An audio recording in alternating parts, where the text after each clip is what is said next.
ఈ ఇయర్ ఎండలు మామూలుగా కొట్టలేదు గదా! 40 డిగ్రీలకు మించే సెల్సియస్‌తోని ఊపింది మొత్తం. కానీ ఇప్పుడు కొంచెం సల్లబడే వార్తనే ఇది. ఎందుకంటే రోహిణి కార్తె ఇయాల్టి నుంచి షురు కాబోతుంది. సూర్యుడు రోహిణి నక్షత్రంకెళ్ళి మృగశిర కార్తె నక్షత్రంలోకి పోయేదాన్నే మృగశిర కార్తె అంటారు. ఇగ ఈ మృగశిర కార్తె వచ్చిందంటే చాలు వాతావరణం గూడా మొత్తం సల్లబడతాయి. ఎండలు జర తక్కువైతాయి. మన రైతన్నలు గూడా వ్యవసాయం పనులు షురు చేస్తారు. ఇగ కోతలు మొదలైతే ఇగ వరి యేసుకునేటోళ్ళు వరి ఇగ పంటలు స్టార్ట్ అయిపోతాయి. అయితే ఈ మృగశిర కార్తె నాడు చేపలు తినాలే. ఇయాల మిర్గం అంటారు కదా! మిర్గం రోజు పక్కా చేపలు తినాల్సిందే అంటారు. చేపలు ఎందుకు తినమంటారంటే ఇన్ని రోజులు ఎండలు భరించి ఒక్క తాపనే వాతావరణం చల్లబడుతుంది కాబట్టి, వాతావరణం మారడం వల్ల జరాలు, దగ్గు, ఆస్తమా వంటి బీమారీలు వస్తాయి కాబట్టి, చేపలలో ఒమేగా 3 ఫ్యాటీ యాసిడ్లు, విటమిన్లు పుష్కలంగా ఉంటాయి కాబట్టి ఇవి తినాలి అని చెప్తారు. అంతేకాదు గుండె పనితీరు కూడా మంచిగా అవుతుంది చేపలు తింటే.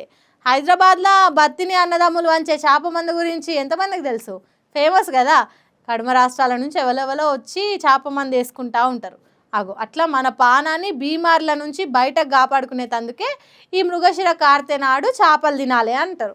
ఇక చాలామందికి చేప మందు దొరకడం అనేది ఒక అదృష్టం అనుకోరు. ఎందుకంటే లక్షల మంది వస్తారు కాబట్టి చేప మందు దొరకాలంటే అదృష్టం ఉండాలి. చేప మందు దొరకని వాళ్ళు ఇంటికాడ ఇంగు బెల్లం వేసుకుంటారు. అదే ఇంగు వల్ల బెల్లం కలుపుకొని తింటారు. మీరు కూడా ఇవాళ చేపలు తినుర్రి, ఆరోగ్యాన్ని కాపాడుకోర్రి.